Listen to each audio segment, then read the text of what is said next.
Hey everybody, Jim Ingersoll here, and I've got an awesome guest who's got an amazing contagious smile. If you're watching on YouTube right now, Martine is taking the real estate world by storm. And she started off wholesaling, but now is expanded into all these different things. And, at this point, she's super successful, and she's done that in a pretty short period of time. So I'm really excited to share that story. Hey, also, I just want to say thanks to all of our listeners. We appreciate all the likes, comments, shares from YouTube and through iTunes and everything you guys do. A gentleman named Mo sent me a really awesome email. Mo, I really appreciated that. You and I have not met, but I just wanted to say thank you for that as well. Martine, welcome to Real Estate Success. Thank you. I'm glad to be on here again. I am super excited to have you on, and congratulations on your podcast that's really doing so well, the Do It Movement. Thank you. Thank you. I appreciate that. How did you come up with the name Do It Movement? I like it because it's like an action taking thing. Yeah, it's like get to it. Stop thinking, start doing. Yeah. But I got that name because on Instagram or just like on Facebook, I'm just a positive person. I'm always giving quotes to just like help people persevere with whatever they're going through. And I would always just put hashtag Do It Movement on there, right? And like when I was thinking about it, I was like, I want to start a podcast. What should I name it? And I was like, maybe I should put hashtag Do It Movement because I always put that on my inspirational quotes anyway. So I love it. Established it. I love it. So let's go back in time a little bit. You're still so young. I mean, you're a super successful millennial, which I love. But let's go back. Like, where did you grow up and where did your story begin? Okay, so I am from Richmond, Virginia, from South Side of Richmond, Virginia. I graduated from Huguenot High School. Okay. I went to James Madison, as I'd said before, because your daughter went there. She did. I have a degree in finance. I always used to think that once I graduated, I would start liking the jobs, because I've always worked since I was like 16, and I hated the jobs, but I just did it because I needed money. So I was like, man, I can't wait till I get my degree. It's going to be a job I like. And I got to that job and I still hated it. So I was like, man, it has to be something else. And then my dad had mentioned to me that maybe you should try real estate. And I was like, real estate? Like with what money? Because he hadn't done it, but he has the entrepreneur bug like I have. And he realized that in me. So I just did some research about it, and then I found out that you could put a house under contract and then sell the contract to somebody that actually wanted the house and get paid for the difference. And I said, what, is this real? Is this real? Oh, say no more. I'm going to sell these contracts. So yeah, I started in wholesaling, and I still wholesale. But I also have, like, I rent now, and something we like to do is hotel, where we close on it, and then we'll put it on MLS. All right. Well, that is awesome. Let's go back to when you were 16 and you were starting to work. What did you do back when you were 16? Like, for me, I was like a paper boy, and then I cut grass and, like all the usual guy stuff. But how about you? Okay, well, my absolute first job was actually when I was 14. I worked at the Boys and Girls Club. Awesome. And it was called a smart leader, and you would work 2 hours a day. Like, it was nothing strenuous. And basically, you would just, sign people in and just something so you could make a little bit of money. I think I was making like $3 an hour or something, right? Love it. But then when I turned 15, I got a worker's permit, and I was working at Subway. I've had so many jobs. Like, I don't think we have enough time to even list them all. But I started at working at Subway, and then like it was a Family Dollar next to the Subway, and they said, oh, you can pay this amount if you work here. So I moved over there and started working there. So I've had a ton of jobs. And those were mostly all in like the South Richmond area? Yes. Everything was really in South Richmond because it was close to where I lived, because I didn't have a car. So I would walk to my job and like walk back home, so it couldn't be too far. Oh, that is awesome. And then you went to JMU, you got your degree in finance. I did. It's a great degree. And then you got out and you took that job and you weren't happy. What was the job and what sort of happened there? So I worked at Fannie Mae in DC. And big place to work, Martine. I worked at Fannie Mae. That was my first job. At JMU, I wanted to move back to Richmond because my family lives here. Yeah. And nobody was hiring me. Everything I would apply for, either I would get like a low offer, or I just wouldn't get the job. So my advisor, she said apply to DC, like jobs in DC. So I applied to Fannie Mae was the first job I applied to, and I got it. Wow. And I was like, what the heck? Like, they're really recruiting JMU people here. But yeah, so I worked at Fannie Mae. I was in the operations and technology associates program, and basically, like, I looked at work orders all day. I made sure that we had enough money in our budget to pay all these contractors that were doing work. It was very boring. Just to be And you're like, this is my finance dream, right? Making money for the government. Listen, man, it sucks, but if the pay's nice, so I'll suck it up. and I bet those contracts were expensive, right? Yeah, they were, because they had a lot of contractors that worked there from like different, like Accenture. I'm trying to think of another one, but just like a lot of these different consultants that would come in and I guess fix things. And I don't know. I mean, maybe that was the best option for them. I don't understand why they didn't just train people to do it, to work there. Fannie Mae and the government don't operate frugally like a real estate investor, do they? Right? No. They've got unlimited budgets. They have our taxpayer money and they just roll. All right. So then what happened? How did that job end? So I got fired from that job. Ka-ching. Love it. I got so it was my introductory period was 6 months, like 2 weeks before the introductory period. I got fired from that job, and I'm trying to remember the reason why they fired me.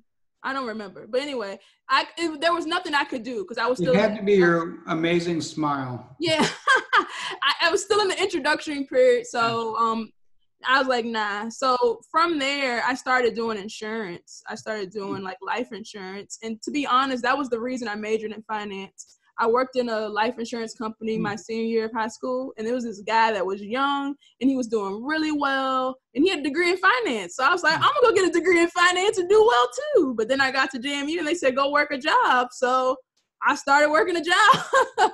Right.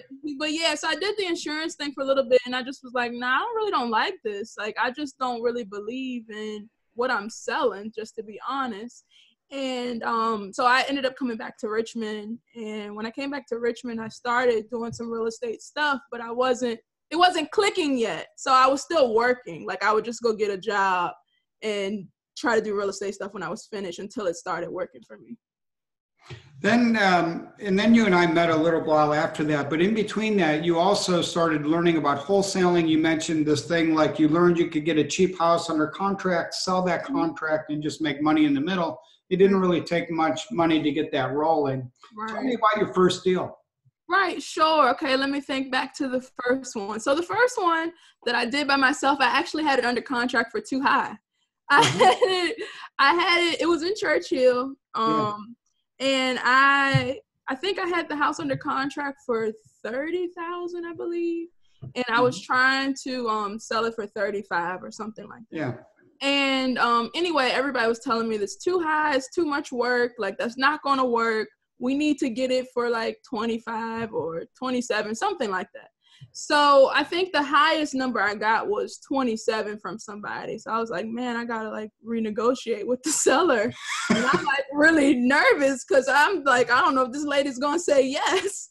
Right. So I'm talking to her on the phone. I'm like, I'm really sorry, but we went through and it's just too much work and I have to get it lower. Can we get something locked up for 25? And then she says, let me talk to my siblings because it was an inherited house. And so she went to talk to everybody. And she was like, okay, we really just want to get rid of it. So, okay, yes, we'll sign. And I'm thinking like, oh my God, it worked. Oh my God, that's a hard situation as a young lady, especially. I mean, did you have any fear or are you just like a fearless person or you just? No, it's not. So I have just to be honest, I'm fearful just like everyone else is, but I just live by the motto. If you're scared, like what's the saying? It's, if you can't beat fear, do it scared. So I just do everything scared. Oh, well, I'll get over it eventually. So you renegotiated it. You got it down to 25. You sold your contract for 27, 28, 30, whatever it was. Right. You took it to closing and you walked away with a check. And I walked away with a check. And the funny thing about that deal was it was being held up and closed. And I don't know what was going on, because I think at that time I wasn't really that great at following up with the title companies to know what was going on. But I had maybe like three or four deals that were just being like held up and closing and not closing, right? So I'm like, what the world's going on? And I'm not super pressed about it because I was working at the time. The last job that I got fired from was being a financial analyst. But anyway, I told you this on the last podcast, but once I got fired from that job, the next week, all of the deals closed. And I said, wow, maybe it was my time to go. That is awesome. I love it. So then you collected some checks and you're like, let's go do this again? Woo, yes, of course. I basically, because I already knew I was about to get fired. But basically that time I was like, oh, I guess it's time to sink or swim. Like, I've been doing this real estate thing for a couple of years, and, you know, I kind of just been doing it on the side, but now I got to make it happen. So I just stuck with it and made it happen. And I don't know. It's like when your back's against the wall, you got to make it happen unless you want to just go back to mediocrity. You've always done a really good job aligning yourself with great people. And I know that one of those early on was Tom Kroll. You became a Oh, yes. Tell me how that experience went. I've never met Tom in person, but I need to. Tom is the man. That's my guy. So when I started getting successful at wholesaling, and I consider successful getting things under contract, it was because I was listening to his podcast. And the name of his podcast is Wholesaling Inc. And he has different people that host it now. But anyway, so I would listen to the podcast and he would tell you exactly what to do. And I was like, oh my God, this makes sense. Let me just do what he tells me to do. He's like, go down to the courthouse, get a co-violation list and just talk to them. You got to go 5 times because they're going to tell you no. And I'm like, okay, I'll do it. So anyway, I was just doing the things that he was saying and I started getting results. So how we met was, just to be honest, it was an act of God, because I never reached out to Tom Kroll. In my eyes, he was a superstar, and I thought he was like a famous celebrity. But anyway, somebody on Facebook was like bad mouthing him, and I really hate when it's like somebody that's really helped me and somebody's talking bad about him. I'm gonna say something. Good for you. So they were like, he's not real. People aren't making money. I'm like, I don't care what you guys said. I did what he told me to do, and I got 5 deals under contract. Wow. He saw it. He saw it and reached out to me. And he said, hey, I saw you got 5 deals under contract just by listening to the podcast. I want you on the podcast. And I'm like, what, me? So he puts me on the podcast. And then he says, hey, I got a special offer for you. And just to, put everything out on the table here, before we did the podcast, I'm praying, affirming that, please, God, let him invite me into the tribe, please. And then we get on the podcast and he's like, I have a special offer for you. I was like, he's probably going to invite me into the tribe. I feel it. And then he's like, I want to invite you into the tribe. And I'm like, woo! So yeah, now Tom and I, Tom's my mentor. I've learned so much from him. If I ever need anything, I definitely can reach out to him. And if he ever needs anything from me, he definitely reached out to me. So yeah, he's the man. Do you think he would be a good fit as a speaker at my boot camp? Oh my God, yes. Well, why don't we work together and see if we could pull that off? I loved having Max Maxwell last year at ours. And I think to follow up from Max to Tom is a dot I've been thinking about seeing if we could connect. Do you agree? That would work. Max actually came to Tom's event last time. Right. But yeah, Tom he would do it. I'll talk to him about it. But I remember I even mentioned he came to somebody's meetup because I have a meetup in Richmond. And I was like, well, maybe I should invite Tom to my meetup. And then he was like, yeah, I'll definitely come. Tell me when to come. And I'm like, oh, really? I'm thinking like, dude, you got to be busy. Yeah, that's awesome. Well, it's busy, but you know, if you care about people, like I think Tom genuinely does, then you make priority to make things happen. You know what I mean? Yeah, I remember, I don't know if it was the first or the second little summit thing that we had. Just, you can tell he really has a passion for wanting to help others succeed, because when he got in the room and he got to the front of the stage and, you know, the warm welcome that everybody gave him, because he helped so many of us learn how to wholesale in real estate, he started crying because he was just so grateful that he was able to touch so many lives. That's awesome. That is awesome. So if you were going to inspire somebody even younger than yourself or even older, but to get out there and get that first deal, what were some steps you'd suggest taking? You have to be an action taker. So it's either you have money or time. So usually if you're younger, you have time. So you have to capitalize off of that. And a lot of people say, oh no, I don't have that much time. I have a 40-hour job or whatever. But what are you doing in that spare time when you get off on the weekends, even during your lunch breaks and things like that? Like at the last job I got fired at, I got in trouble because I would be doing my business at work. I mean, just to be honest, I was on the computer and they saw me doing it at work. But like during the lunch breaks, they're like, hey, you want to go to lunch today? And I was like, I'm sorry, I have things to do. I was looking at houses. Like you have to maximize the little bit of time that you do have. So basically I would say, listen to somebody that's already done it. And because I did the Wholesaling Inc., or you can listen to Do It Movement podcast or whatever, not trying to promote me, listen to Jim, whoever, and take those steps to get there. And if you don't have much money, you can't put much money into marketing. So you have to be like a mover and a shaker. You got to cold call people. You got to knock on people's doors. You gotta think outside of the box on how you can get a deal, because when I started, I was doing mailing and I could afford to mail because I had a pretty decent paying job. But if, mailing's expensive because you have to mail a lot. You have to mail a lot of people to get a deal. So I would try more lower cost things, maybe like RVMs.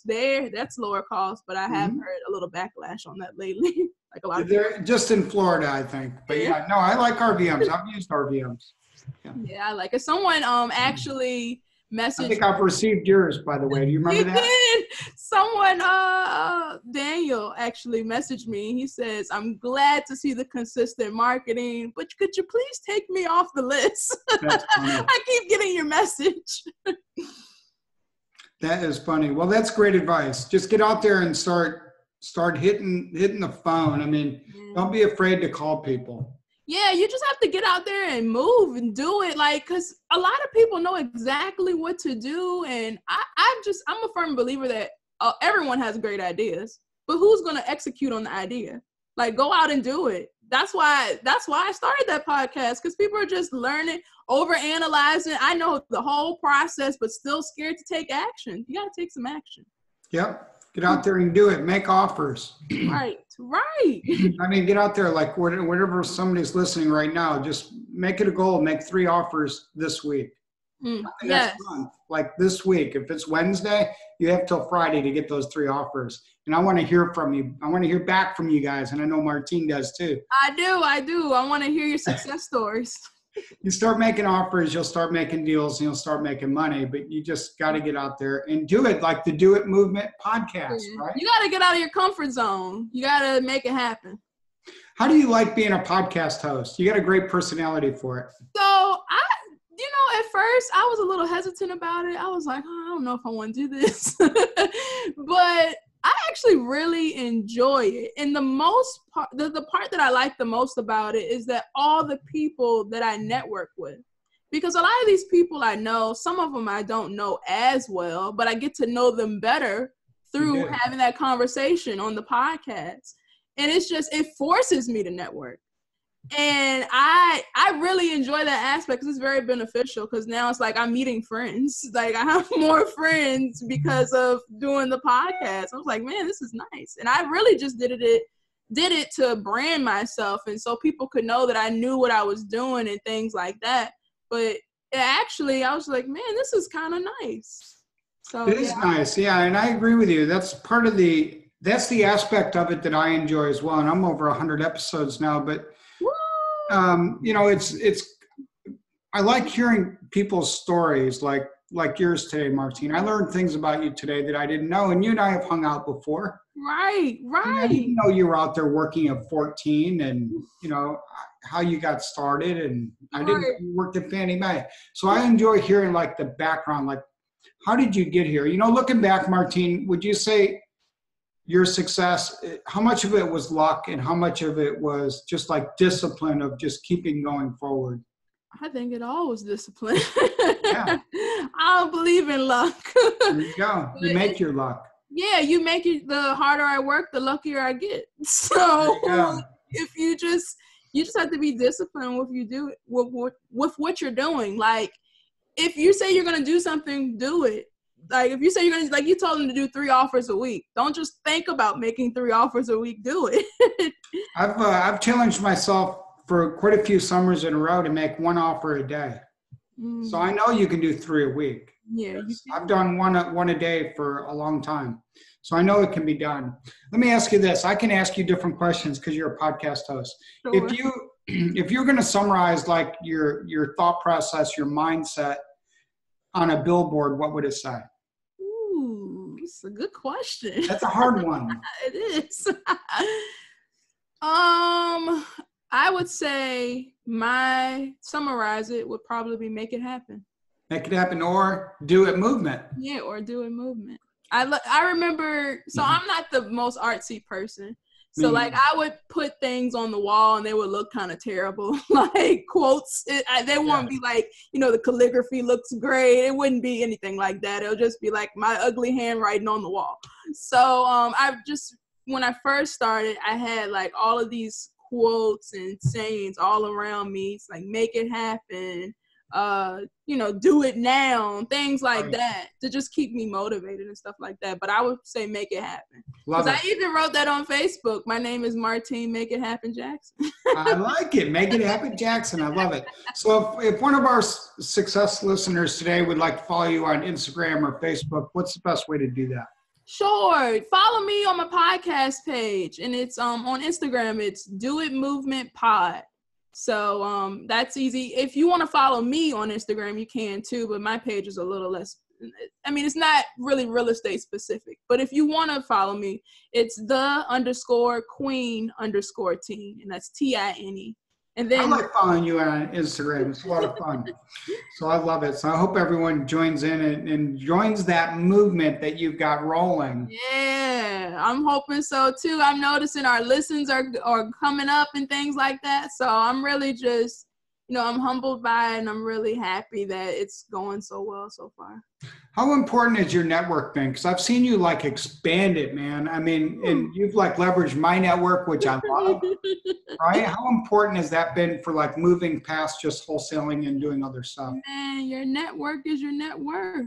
It is. Like you having the right network is everything, because it's not even just like, you know, well, maybe we can do a deal together. I mean, that's great if you can, but it's just like, really, it's all belief systems and mindset.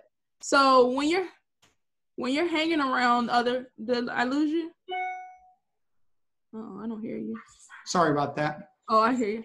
But they basically it's just like everything is belief systems. Everything is your mindset. Just hanging around people that are out here doing it, crushing it, it'll just change your mindset about things and it'll help you get there. Because life is really, I was talking to somebody about this, the podcast that aired today, about life is really just your belief system. Like you're seeing what you believed. Oh, boy, that's powerful. So are you going to Cuba? I am. So we're gonna hang out again. Good. Yes, my boyfriend's coming with me this time. So Great. Hey, Cheryl and I would enjoy having, if there's any chance, like we could have like dinner together, you and your boyfriend with Cheryl and I, we would enjoy that. Okay. I would enjoy that too. So we'll see if we can pull that off. Okay. You know, I've seen you like build great relationships with young people, old people, all mixes of people, and you're really good at it. And it's so important. You know, I'm thinking like Walter Wolford, Quincy Long, just so many people. And these are people that just give back and help you, correct? Right. I love people. What can I say? Isn't it amazing to look from where you're at now at your network and all the people you could just pick up the phone and like if you had an answer, a question on Airbnb or a question on a contract or a question on a self-directed IRA or private lending, or if you needed funding for a deal, you've got like people you're like in the middle and you got all these spokes going out everywhere, right? Right. It's a great feeling. I was like, man, this is nice. I had a deal that we're about to close on, and I had like a lender on it, and she's like, let's keep the money rolling. Like, let's keep working it. And I'm like, oh, this is great. I'll find something. That is awesome. And that speaks volumes to your character and your credibility and your ability to put deals together. So I'm really glad you shared that as well, Martine. Well, I want to encourage all of our listeners to check it out, the Do It Movement, on iTunes and on YouTube and, of course, Instagram with the Queen herself. And you're going to love it. You're going to be inspired, and you guys are going to really enjoy following Martine. She's a giver. She's got a great smile, and you're going to love it. So, Martine, thanks for being my guest today. Thanks for having me on, Jim. It's always a pleasure talking to you. All right. I wish you all the best, and I will hopefully catch you before we head to Cuba. All right. Well, see you then. All right.